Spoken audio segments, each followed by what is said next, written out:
بسم الله الرحمن الرحيم. السلام عليكم ورحمة الله وبركاته.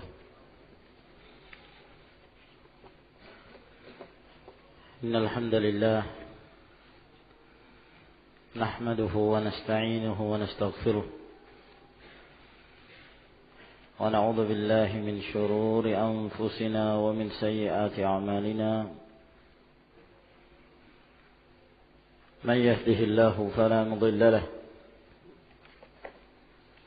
ومن يضلل فلا هادي له. وأشهد أن لا إله إلا الله وحده لا شريك له. وأشهد أن محمدا عبده ورسوله وصلى الله عليه وعلى آله وأصحابه وسلم تسليما كثيرا. أما بعد، معاشر المسلمين rahimakumullah, kita telah menjelaskan dari kitab At-Tibyan fi Adabi Hamalatul Quran beberapa adab bagi seorang yang hendak membaca Al-Quranul Karim dan membawa mushaf. Pada pembahasan yang terakhir, kita menjelaskan tentang hukum membaca Al-Quran dan memegang mushaf Al-Quranul Karim bagi seorang yang dalam keadaan junub dan seorang wanita yang dalam keadaan haid. Dan telah kita jelaskan dua perkara ini, bahwa membaca Al-Quranul Karim bagi orang yang dalam keadaan junub dan wanita yang dalam keadaan haid, hukumnya siapa ini? Fauzi. Apa hukumnya membaca Al-Quran bagi wanita yang junub, bagi orang yang dalam keadaan junub dan wanita yang dalam keadaan haid? Membaca Al-Quran Karim boleh. Menyentuh mushaf yang tidak diperbolehkan. Naam. Ahsant. Barakallahu fik. Adapun membaca Al-Quran Karim, maka tidak ada dalil yang sahih yang datang dari Nabi sallallahu alaihi wasallam tentang larangan membaca Al-Quran, sehingga kembali kepada hukum asal. Hukum asalnya diperbolehkan. Apakah satu ayat atau lebih? Tidak ada perbedaan dalam hal ini. Adapun hadis-hadis yang menjelaskan tentang larangan telah kita sebutkan, bahwa hadis-hadis yang diriwayatkan adalah hadis-hadis yang tidak bisa dijadikan sebagai hujjah disebabkan karena kelemahannya. Sehingga dalam hal ini kita beristirahat dari sekian banyak permasalahan-permasalahan cabang dari permasalahan hukum membaca Al-Quran Karim bagi seorang dalam keadaan junub dan wanita yang dalam keadaan haid.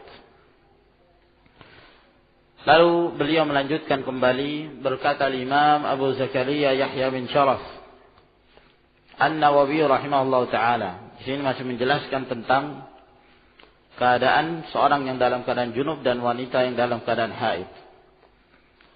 Faslun, pasal yang berikutnya.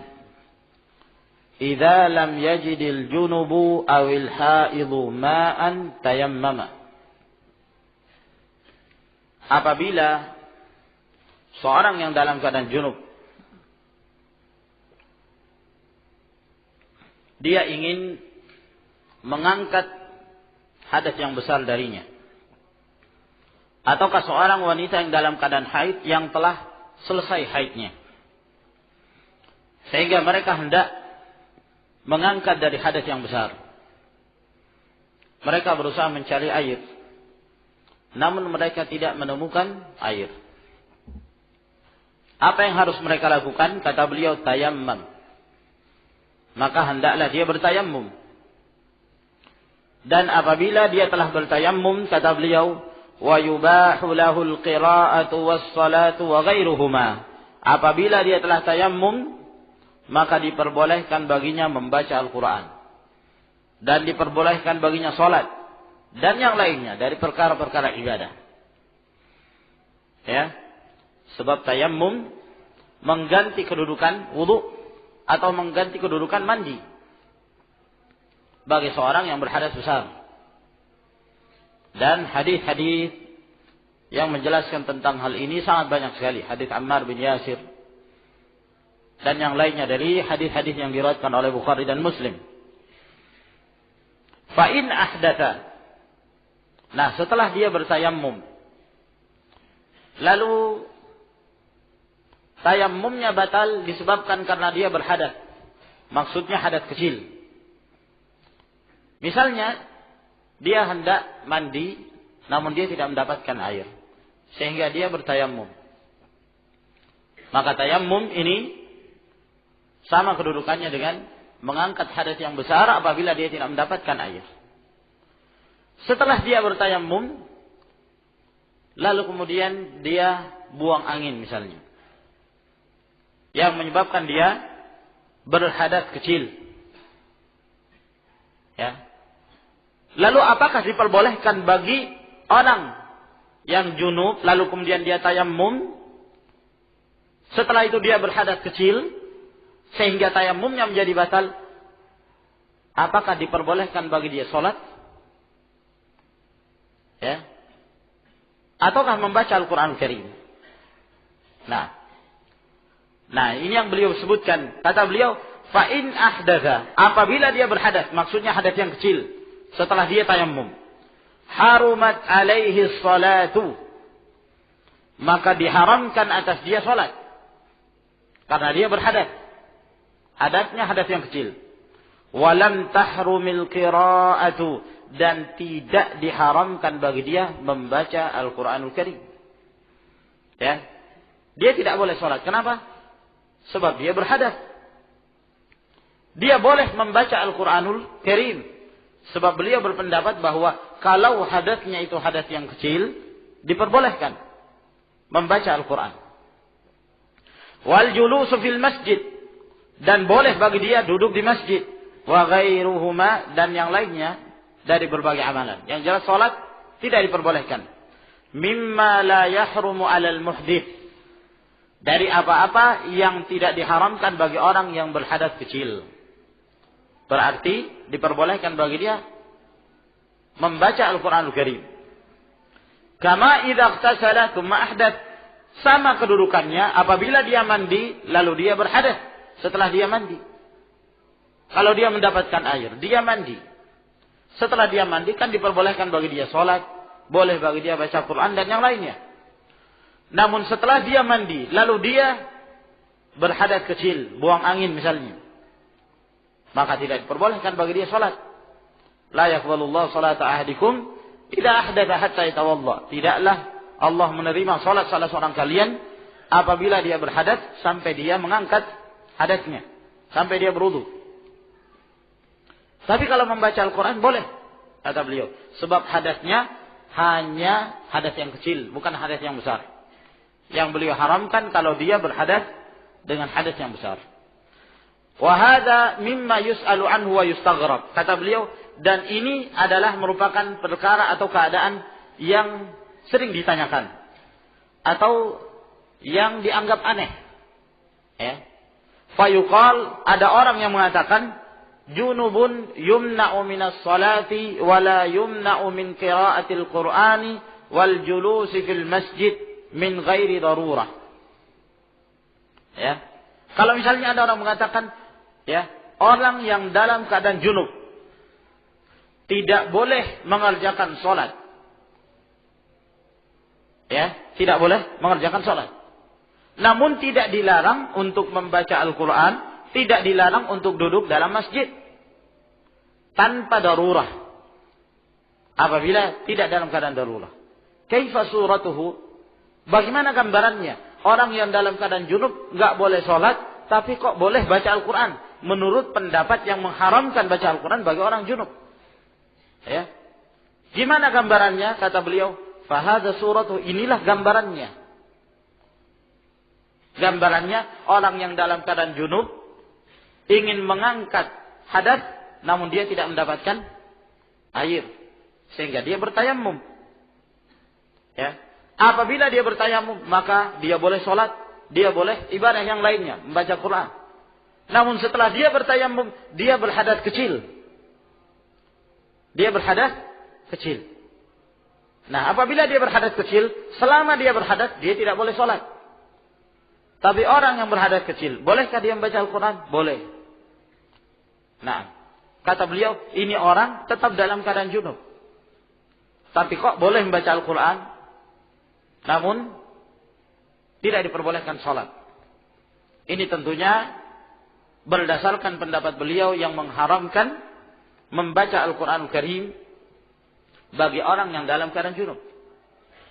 Adapun bagi pendapat yang mengatakan bahwa diperbolehkan membaca Al-Quran Al-Karim, maka kita mengatakan orang yang dalam keadaan junub, apabila dia ingin mengangkat hadas yang besar ini, maka dia mencari air. Ternyata dia tidak mendapatkan air, maka boleh bagi dia bertayamum. Dan tayamum ini kedudukannya sama dengan mandi, selama tidak ada air pada saat itu. Nah, selama tidak ada air. Oleh karena itu Nabi SAW mengatakan, as-sa'idu tahuru muslim, malam yajidil ma' asyara sinin. Bahwa tanah atau tayammum itu adalah alat bersucinya seorang muslim selama dia tidak mendapatkan air, walaupun 10 tahun.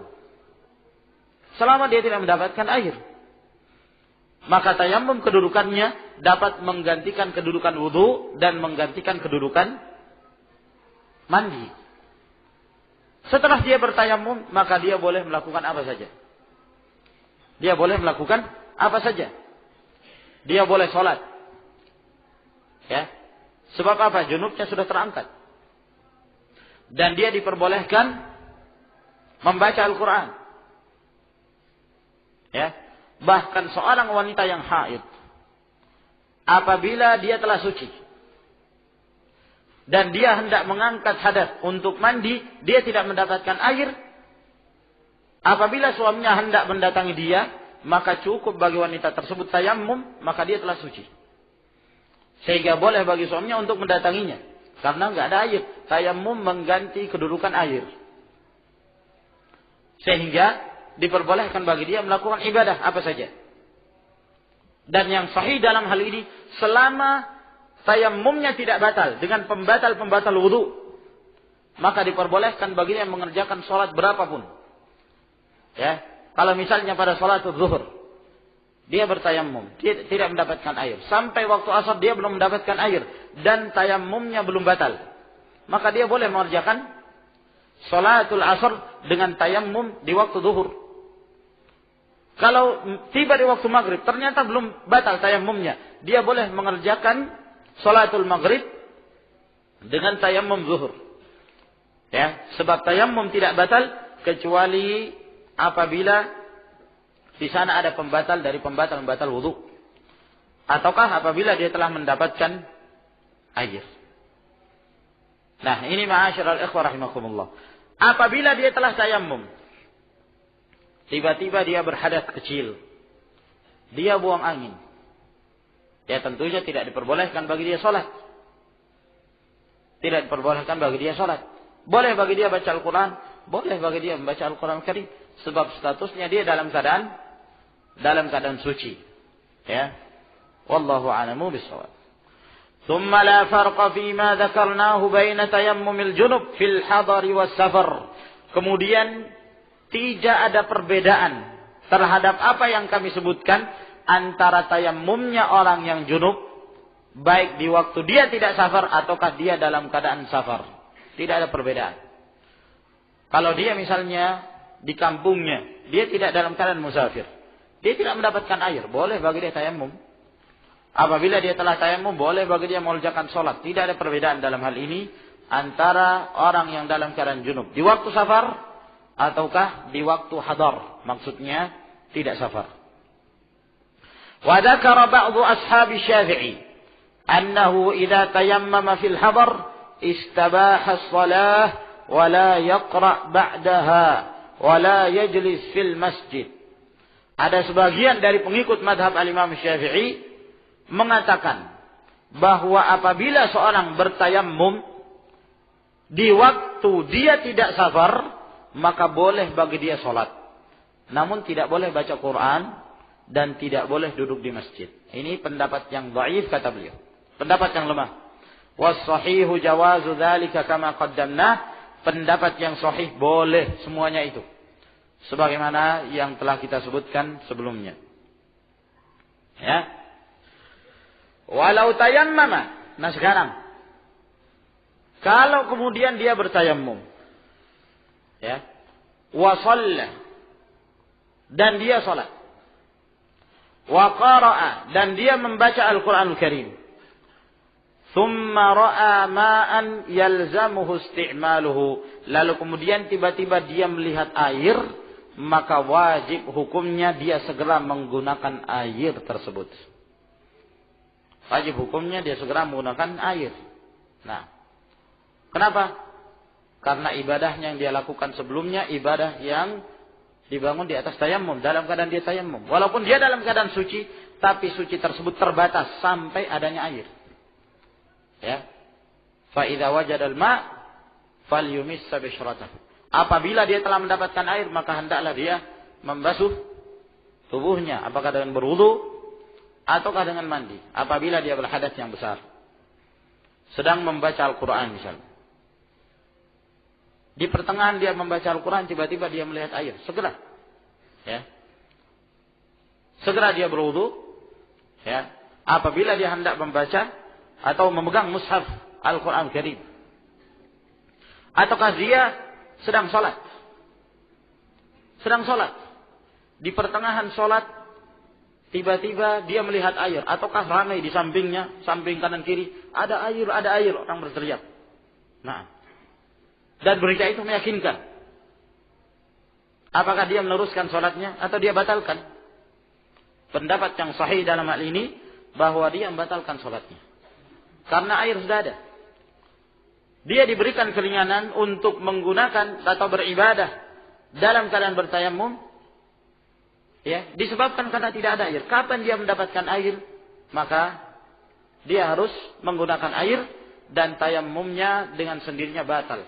Ya, dengan sendirinya menjadi batal. Wallahu a'lam.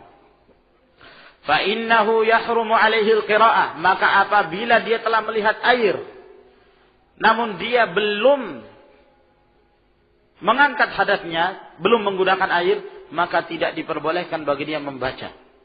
Berdasarkan pendapat yang mengatakan bagi orang yang junub tidak boleh membaca Al-Quran.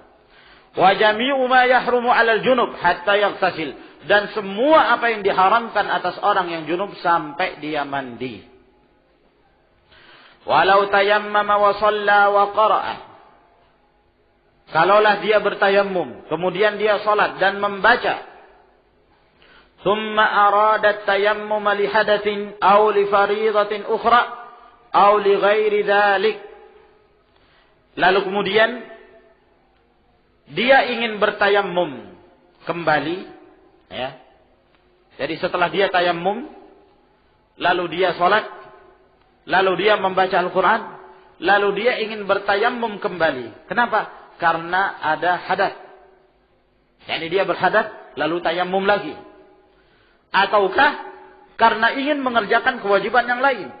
Auli ghairi dzalik, ataukah karena sebab-sebab yang lain? Fa innahu la yahrumu alaihi al-qira'atu 'ala al-madhhab as-sahih al-mukhtar, maka tidak diharamkan atas dia membaca Al-Qur'anul Karim berdasarkan pendapat yang sahih yang terpilih. Sebab sebagian dari kalangan para ulama ada yang mengatakan bahwa kalau dia tidak mendapatkan air, maka dia boleh tayammum. Namun tayammum ini sifatnya hanya untuk melakukan satu ibadah. untuk melakukan satu ibadah. Jadi kalau dia hendak sholat, dia boleh tayammum, lalu sholat. Dia ingin baca Quran, ya, bagi pendapat yang mengharamkan bagi orang junub, maka dia harus tayammum baru baca Quran. Nah, setelah ingin melakukan ibadah yang lain lagi, tayammum lagi. Karena mereka mengatakan bahwa apabila telah tiba waktu sholat yang berikutnya, ataukah ingin melaksanakan sholat sunnah, maka dengan salamnya dia, tayammumnya batal. Sehingga dia harus tayammum lagi. Jadi berapa sholat yang dikerjakan? Tayammum sholat, tayammum sholat. Namun ini pendapat yang lemah. Yang sahih, tayammum selama tidak ada air, maka dia menggantikan kedudukan air. Selama tidak ada air dan selama dia tidak membatalkan tayammumnya. Sehingga ma'asyiral ikhwah rahimakumullah, tidak diharamkan bagi dia dengan satu tayammum untuk mengerjakan berapapun ibadah, berapapun sholat, ya, berdasarkan pendapat yang sahih. Wa fihi wajhun li ba'di ashabi Syafi'i annahu la yajuz, dan ada sebagian pendapat dari madhab Syafi'i bahwa yang demikian tidak boleh. Wal ma'ruful awwal, namun yang diketahui adalah pendapat yang pertama. Amma idza lam yajidil junubu ma'an wala turaban. Nah, sekarang permasalahan yang berikutnya. Seorang dalam keadaan junub, ya. Dia ingin mengangkat hadas ini, sehingga dia mencari air, tidak mendapatkan air. Kalau tidak mendapatkan air berarti apa, ikhwan? Solusinya adalah tayammum. Tapi dia berada di tempat yang tidak memungkinkan bagi dia untuk bertayammum. Contoh misal, dia berada di atas pesawat. Nah, sementara dia harus beribadah, dia harus sholat. Ya, tidak ada air, tidak bisa tayammum. Nah, apa yang harus dia lakukan? Keadaan yang seperti ini dikenal dalam istilah para fuqaha, ya, faqidut tahurain, orang yang kehilangan dua alat pensuci. Tidak ada air dan tidak ada alat untuk bertayammum. Nah, apa yang dia lakukan?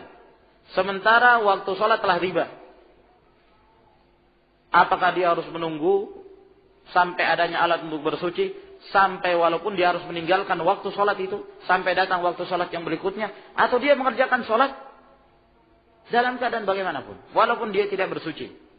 Kata beliau, fa innahu yusalli, maka dia tetap mengerjakan sholat apabila telah tiba waktu sholat, walaupun dia tidak dia tidak mandi dan dia tidak bertayammum, karena tidak ada alat untuk bertayammum. Apabila telah tiba waktu sholat, maka dia sholat lihurmatil waqti, karena untuk menghormati waktu, ala hasabi halih, dalam keadaan dia demikian, sesuai dengan keadaan. Ya, la yukallifullahu nafsan illa wus'aha, dan ini pendapat yang sahih, dikuatkan dengan hadis yang diriwayatkan oleh Imam Al-Bukhari, hadis tentang turunnya ayat tentang tayammum, hadis Aisyah radhiyallahu taala anha. Dalam kejadian itu, pada saat Nabi sallallahu alaihi wasallam melakukan perjalanan bersama para sahabat, dan Nabi alaihi salatu wasallam membawa Aisyah radhiyallahu taala anha. Lalu kemudian mereka berhenti di satu tempat. Pada saat mereka hendak melanjutkan perjalanan, tiba-tiba kalung Aisyah radhiyallahu taala anha hilang. Ya, sehingga para sahabat tersibukkan untuk mencari kalung Aisyah radhiyallahu anha. Karena lamanya menunggu, sampai-sampai Nabi sallallahu alaihi wasallam tertidur di pangkuan Aisyah. Sampai pada saat itu Abu Bakar As-Siddiq radhiyallahu ta'ala marah melihat kelakuan anaknya, gara-gara dia sehingga tertahan perjalanan. Maka dia mendatangi Aisyah. Dia melihat anaknya. Ya. Sementara Rasulullah SAW tertidur di pangkuan Aisyah. Dia mendatangi Aisyah, karena saking jengkelnya dia melihat anaknya, dia cubit Aisyah. Nah, tapi Aisyah tidak ingin bergerak, khawatir jangan sampai Rasulullah SAW terbangun, dicubit oleh ayahnya, dia kesakitan. Nah, Walhasil para sahabat mencari, di mana ini kalung Aisyah?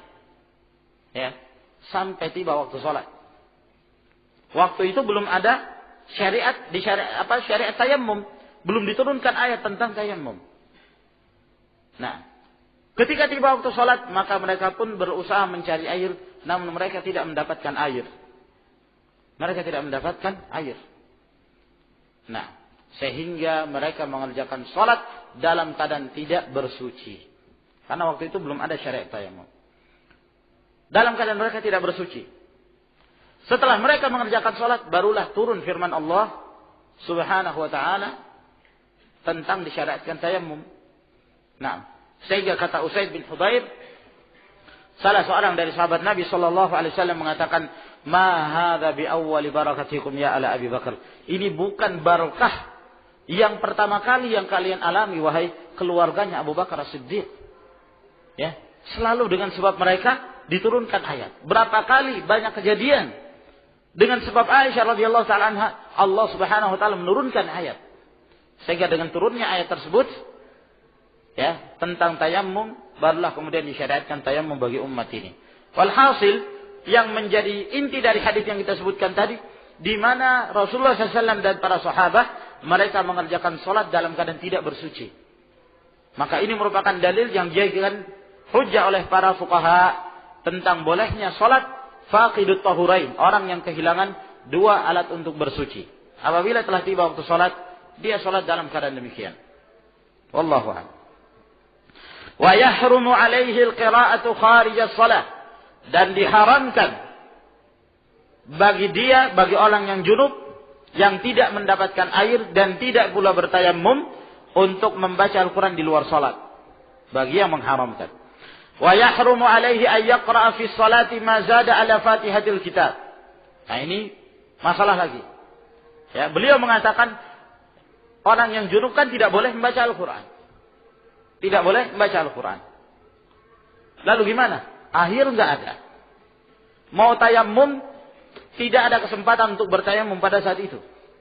Ya, dia berada di tempat yang tidak memungkinkan bagi dia untuk bertayammum.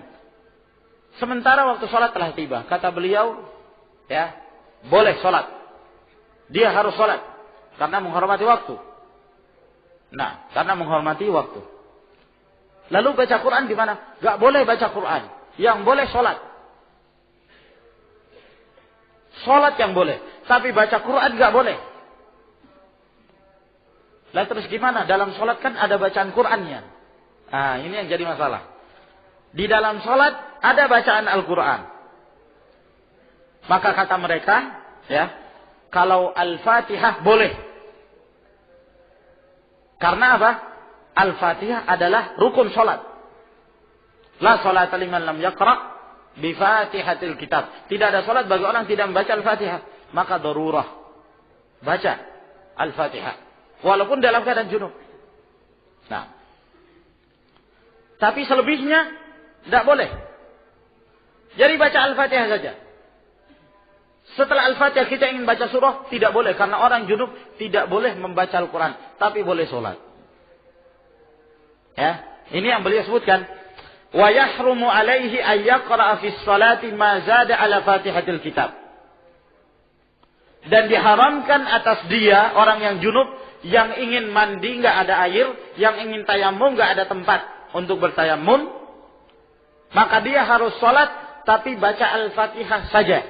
Dan tidak diperbolehkan bagi dia, bahkan haram kata beliau, membaca lebih dari Al-Fatihah. Membaca lebih dari Al-Fatihah. Jadi baca Al-Fatihah saja, selesai itu ruku dan seterusnya. Nah, ya, yang diperselisihkan apa hukumnya membaca Al-Fatihah bagi dia? Kan tidak boleh baca Quran, Al-Fatihah dari Al-Quranul Karim. Wa hal yahrumu alaihi qiraatul Fatihah? Apakah diharamkan atas dia membaca Al-Fatihah? Fihi wajhan. Ada dua pendapat dari kalangan Syafi'iyah. Ada dua pendapat. Kata beliau, as-sahihul mukhtar annahu la yahrum bal yajibu. Adapun pendapat yang dipilih yang benar bahwa tidak diharamkan bagi dia membaca Al-Fatihah, bahkan wajib kata beliau. Fa inna salata la tasihhu illa biha. Karena sesungguhnya salat itu tidak sah kecuali dengan membaca Al-Fatihah. Ya. Wa kama jazatis salatu li darurah ma'al janabati tajuzul qira'ah. Sebagaimana diperbolehkannya salat karena darurat, yaitu dalam keadaan junub, maka diperbolehkan membaca. Nah, tapi hanya Al-Fatihah saja. Wasani, pendapat yang kedua mengatakan la yajuz, walaupun baca Al-Fatihah enggak boleh. Orang yang junub yang enggak mandi dan tidak bertayammum, ya, tidak boleh baca Al-Fatihah. Terus gimana?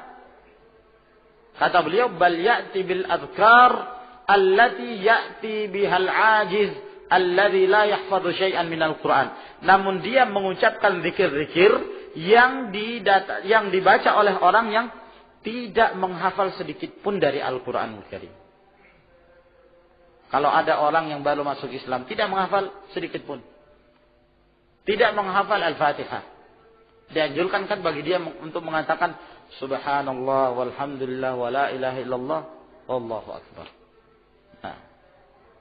Nah, orang yang dalam keadaan junub yang tidak mandi, demikian pula dia tidak bertayammum, maka dia baca itu saja. Karena Al-Fatihah enggak boleh. Karena itu dari Al-Qur'an. Maka enggak boleh baca Qur'an. Lianna hadza ajizun syar'an fasara kal ajizi hissan. Sehingga karena orang ini lemah dari sisi ditinjau dari syariat. Dianggap ajiz, orang yang tidak mampu membaca Al-Qur'an karena dia junub. Maka dikiaskan sama kedudukannya dengan orang yang benar-benar tidak menghafal Al-Qur'an. Sampai Al-Fatihah pun dia tidak hafal. Ini ada pendapat yang kedua dari pengikut Syafi'iyah. Was-shawabul awwal, yang benar adalah pendapat yang pertama. Yang lebih benar lagi, boleh semuanya. Ya. Nah, boleh bagi dia membaca Al-Qur'an Karim. Tidak diharamkan bagi orang yang dalam keadaan junub membaca Al-Qur'an, walhamdulillah. Wa hadhihi al-furu' allati dzakarnaha yuhtaju ilaiha, dan cabang-cabang permasalahan yang kami sebutkan ini itu sangat dibutuhkan. Falihadza asyartu ilaiha bi aujazil ibarat, oleh karena itu saya isyaratkan dengan ringkas ungkapan-ungkapan yang saya sebutkan. Wa illa falaha adillatun wa tatimmatun katsiratun ma'rufah. Ya, sebab kalau saya membahas secara rinci, di sana banyak dalil-dalilnya. Di sana banyak perkara-perkara sebagai penyempurna yang telah diketahui fi kutubul fiqhi, dalam kitab-kitab fikih, wallahu a'lam. Walhasil, ini semua dibangun di atas pendapat yang mengatakan bahwa orang yang junub tidak diperbolehkan baca Al-Qur'an. Adapun bagi pendapat mengatakan boleh, walhamdulillah, apabila seorang hendak mengerjakan salat dalam keadaan dia tidak mandi dan dia tidak mendapatkan tempat untuk tayammum, maka dia salat dalam keadaan demikian boleh baca Al-Fatihah, boleh membaca Al-Qur'anul Karim. Wallahu a'lam. Kemudian beliau mengatakan faslun, pasal yang berikutnya. Wa yustahabbu an takuna al-qira'atu fi mawdhi'in nadhifin mukhtar. Dan dianjurkan bagi seorang baca Al-Qur'anul Karim, hendaklah dia membaca Al-Qur'an di tempat yang bersih dan terpilih. Walihada istahabba jama'atun minal ulama'i al-qira'ata fil masjid. Oleh karena itu segolongan dari kalangan para ulama menyukai membaca Al-Quran itu di masjid. Ya, menyukai membaca Al-Quran di masjid. Tentunya masjid tempat yang paling afdal. Ya, bukan berarti di luar masjid tidak diperbolehkan. Namun masjid tempat yang paling afdal, paling bersih. Khairul biqa', sebaik-baik tempat yang ada di muka bumi. Likaunihi jami'an linnadhafati wa syarafil buqa'ah. Sebab masjid itu menggabungkan antara kebersihannya, demikian pula masjid adalah merupakan semulia-mulia tempat. Ya. Wa muhassilan li fadilatin ukhra wa hiya li'tikaf. Dan bahkan dapat menghasilkan keutamaan yang lain, yaitu dia i'tikaf.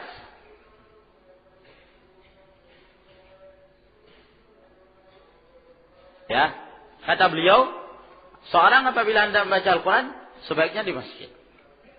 Di masjid tempat yang bersih, Dan di masjid adalah tempat yang mulia, sebaik-baik tempat. Sekaligus dia mendapatkan keutamaan yang lain, yaitu dia i'tikaf. Berdasarkan pendapat beliau bahwa setiap masuk masjid duduk dia sudah i'tikaf. Ya. Oleh karena itu beliau mengatakan fa innahu yanbaghi likulli jalisin fil masjid ayyan wiya li'tikaf. Sesungguhnya merupakan hal yang sepantasnya bagi setiap orang yang duduk di masjid untuk meniatkan i'tikaf. Sawa'un kathura fi julusihi aw qalla. Apakah dia lama duduk di masjid atau sedikit walaupun sesaat.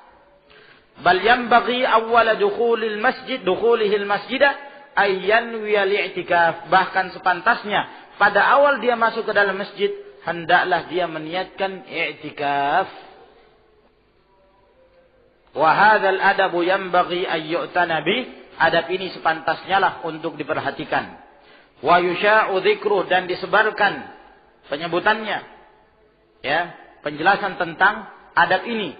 Wa ya'rifuhu as-sighar wal awam, dan wa yu'arrifuhu as-sighar wal awam, dan dia perkenalkan kepada anak-anak dan orang-orang awam, fa innahu mimma yughfalu anhu.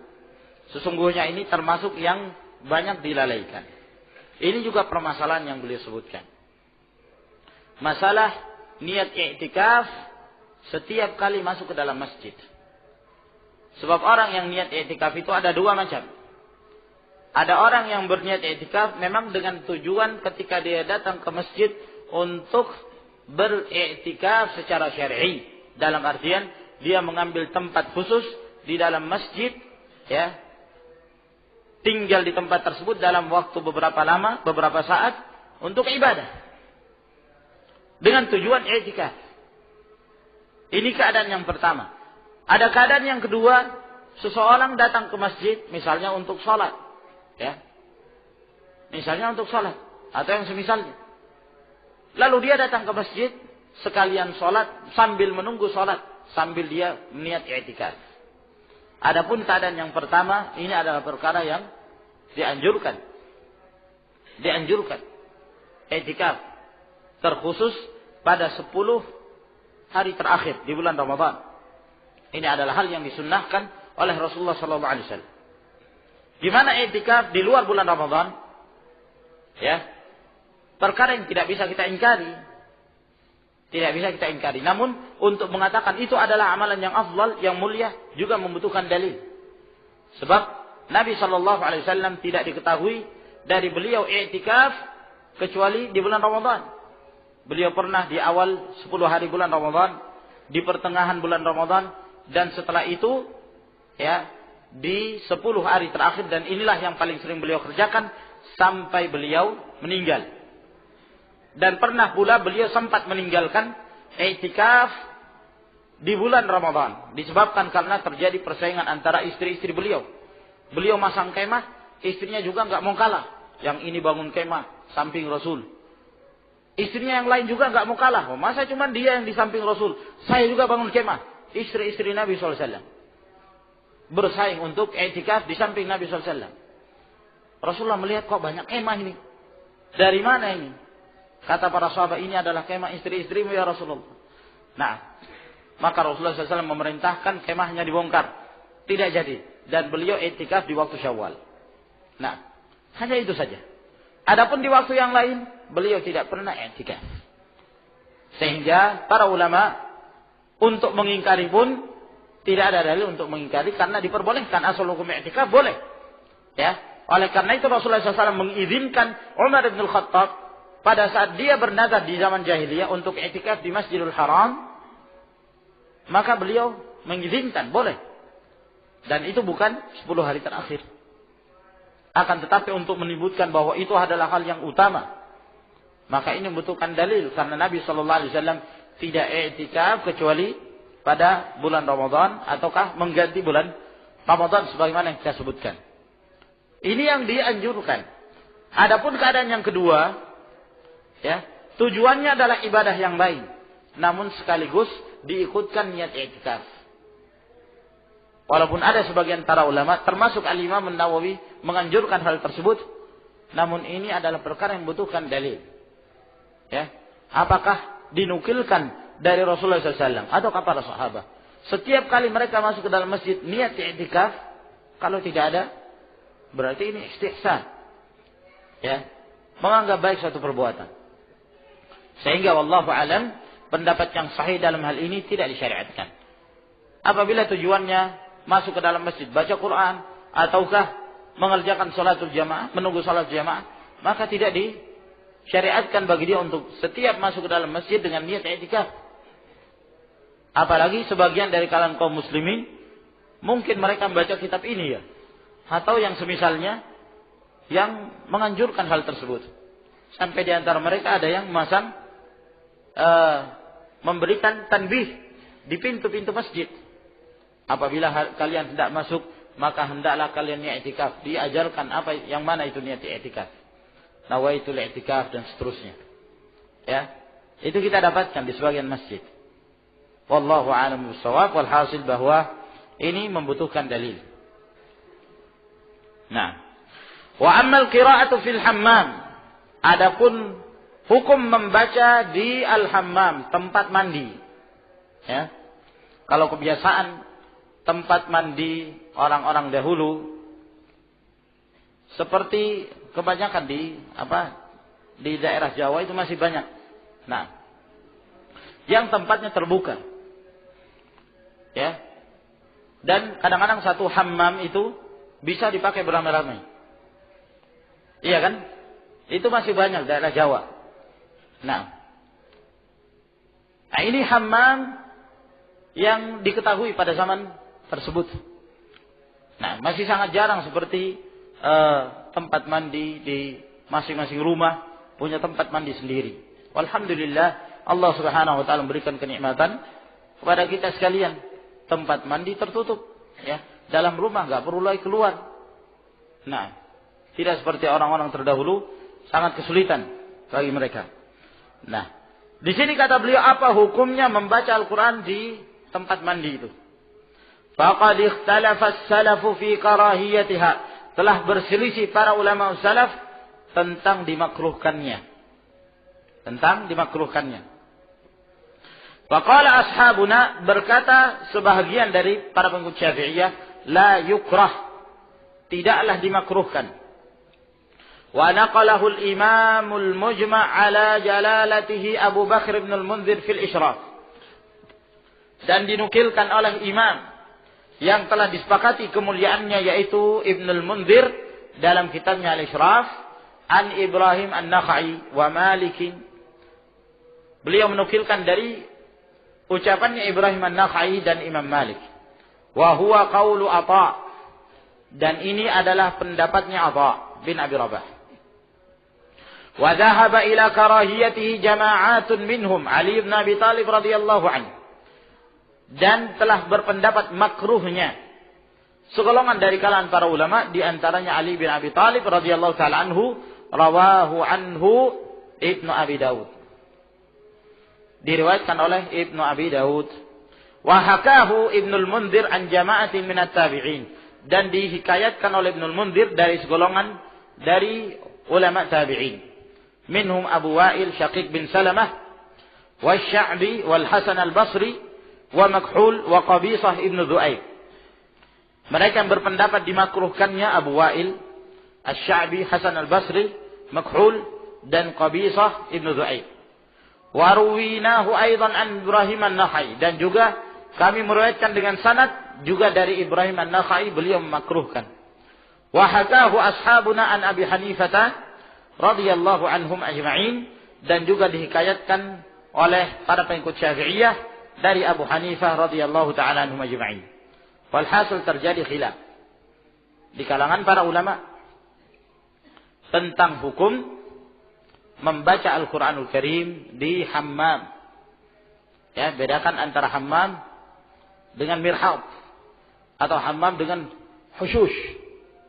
Ya, kalau dahulu mereka buang air punya tempat sendiri dan mandi ada tempat sendiri. Kalau tempat mandi namanya hammam. Ya, mungkin kebanyakan di rumah-rumah kita sekarang ini digabung.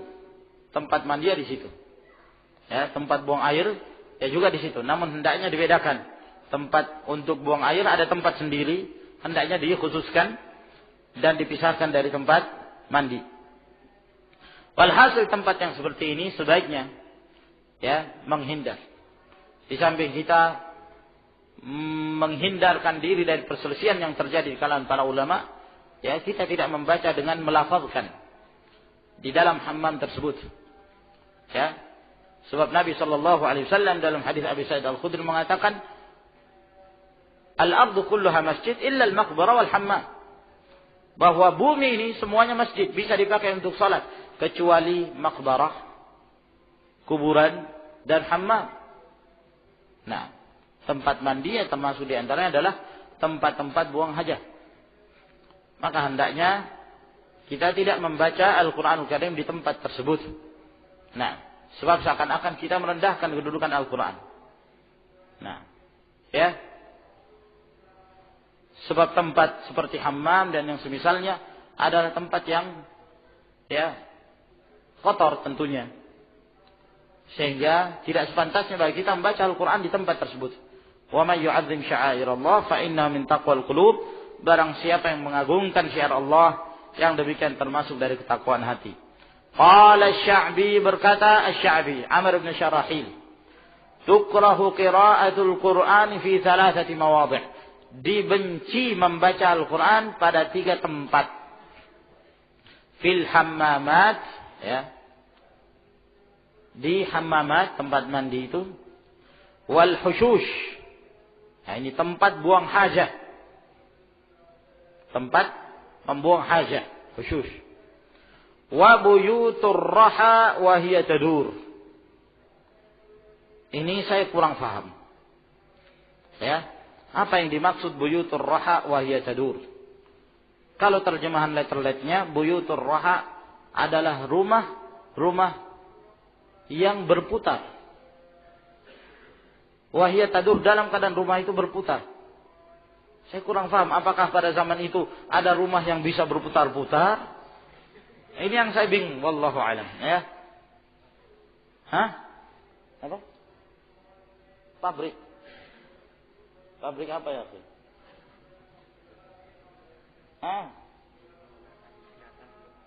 Kalau yang berputar itu, yang biasa mereka untuk ngambil samin, minyak. Ya. Kalau itu memang ada, tapi bukan rumah. Ya, tempat. Kemudian onta itu dibiarkan keliling terus. Nah, jadi dia mutar apa itu? Kata mereka untuk ngambil minyak. Entah, ya saya kurang tahu ya. Nah, prosesnya seperti apa? Yang jelas mereka buat minyak, ngambil minyak dari situ. Nah, jadi unta yang terus keliling terus. Tapi kalau buyutur raha tidak mungkin, gimana? Dinaiki juga gimana? Atau maksudnya dia naik ke atas unta itu, untanya berputar-putar, tapi itu bukan rumah. Wallahu a'lam, ya. Sehingga wallahu a'lam. Ana bingung apa maksudnya rumah yang berputar. Ya, kemudian dalil yang menunjukkan makruhnya juga apa? Wallahu a'lam. Wa Nabi Maisarah qala, dan dari Abu Maisarah mengatakan, la yadhkurullaha illa fi makanin thayyib. Hendaklah dia tidak berzikir kepada Allah kecuali di tempat yang baik. Wallahu a'lam. Walhasil Nabi sallallahu alaihi wasallam berzikir dalam setiap kondisi dan keadaannya. Namun para ulama menganjurkan bahwa apabila di tempat-tempat yang kotor berzikir, maka hendaklah tidak dilafazkan berzikir dengan hatinya. Wallahu a'lam. Wa ammal qira'atu fit tariq. Nah, sekarang permasalahan yang baru, hukumnya membaca Al-Quran di jalanan. Ya, maksudnya jalanan bukan tengah jalan, tapi di pinggir jalan. Nah, misalnya ya, di depan situ. Jalan aspal, antum di pinggir jalan, ya, sambil duduk baca Quran. Ini apa hukumnya? Nah, ini juga dibahas oleh para ulama. Fal mukhtaru annaha jaizatun. Maka yang terpilih bahwa ini hukumnya boleh. Ya, ini hukumnya boleh. Ghairu makruhatin, tidak makruh. Idza lam yaltahi sahibuha, apabila yang membaca Al-Quran itu tidak lalai. Karena biasanya jalan tempat yang melalaikan. Nah, ya, antum duduk di pinggir jalan situ. Orang kan berlalu lalang. Bukan hanya ikhwan yang lewat. Ya. Yang lain juga lewat. Nah, sehingga tentunya kadang-kadang melalaikan, mengganggu konsentrasi. Fa iniltaha sahibuha anha kurihat. Kalau ya, melalaikan orang yang membaca Al-Qur'an, maka dibenci hal yang demikian. Kama karihan Nabi sallallahu alaihi wasallam al-qira'ata lin-na'is makhafatan minal ghalat. Sebagaimana Nabi sallallahu alaihi wasallam membenci orang membaca Al-Qur'an dalam keadaan dia mengantuk, khawatir nanti salah ngomong. Ya. Orang mengantuk ya tentunya beda keadaan dengan orang yang dalam keadaan sadar. Ya, tidak dalam keadaan mengantuk. Membaca dalam keadaan dia bisa konsentrasi. Tapi kalau ngantuk, ya, dia membaca Al-Quran, jangan sampai dia hendak membaca Al-Quran ternyata dia mencela dirinya sendiri. Ya, bisa jadi demikian. Namanya orang ngantuk, bisa aja dia salah ngomong. Wa rawa Ibnu Abi Daud an Abi Darda radhiyallahu anhu annahu kana yaqra'u fi at-tariq. Diriwayatkan oleh Ibnu Abi Daud dari Abu Darda radhiyallahu anhu bahwa beliau membaca di jalan. Wa an Umar bin Abdul Aziz rahimahullah annahu adzina fiha. Dan dari Umar bin Abdul Aziz rahimahullah bahwa beliau mengizinkan untuk membaca Al-Quran di jalan. Qala Ibnu Abi Daud haddatsani Abu Rabi' qala akhbarana Ibnu Wahb. Berkata Ibnu Abi Daud telah memberitakan padaku Abu Rabi'. Beliau berkata telah mengabarkan pada kami Ibnu Wahb. Qala beliau mengatakan, Sa'altu Malikan 'anil rajuli yusalli min akhiril laili fayakhruju ilal masjid. Aku bertanya kepada Imam Malik tentang seseorang yang salat di akhir malam, lalu setelah itu dia keluar ke masjid. Wa qad baqiya minas surah allati kana yaqra'u fiha syai'. Sementara masih tersisa dari surah yang semestinya dia baca dan dia sempurnakan. Ya. Sambil dia keluar ke masjid, sambil dia membaca. Apa hukumnya? Paham ya? Jadi dia mengerjakan sholat di rumahnya. Setelah dia sholat, masih tersisa dia harus membaca Al-Quran Al-Karim. Yang menjadi rutinitas dia, wiridnya. Sambil dia berjalan ke masjid, sambil dia menyelesaikan bacaan Qur'annya. Qala kata Imam Malik, ma a'lamul qira'ata takunu fit tariq. Saya tidak mengetahui bolehnya membaca di jalan. Dan beliau wa kariha dzalik, beliau membenci hal tersebut. Wa hadza isnadun sahihun an Malik rahimahullah, dan ini sanadnya sahih dari Imam Malik. Walhasil berselisih. Terjadi perselisihan para ulama tentang hukum membaca di pinggir jalan atau sambil berjalan. Dan yang sahih dalam hal ini apa? Yang disebutkan oleh Imam An-Nawawi rahimahullah, tergantung keadaannya. Apabila dia bisa membaca dengan konsentrasi tanpa gangguan, maka boleh.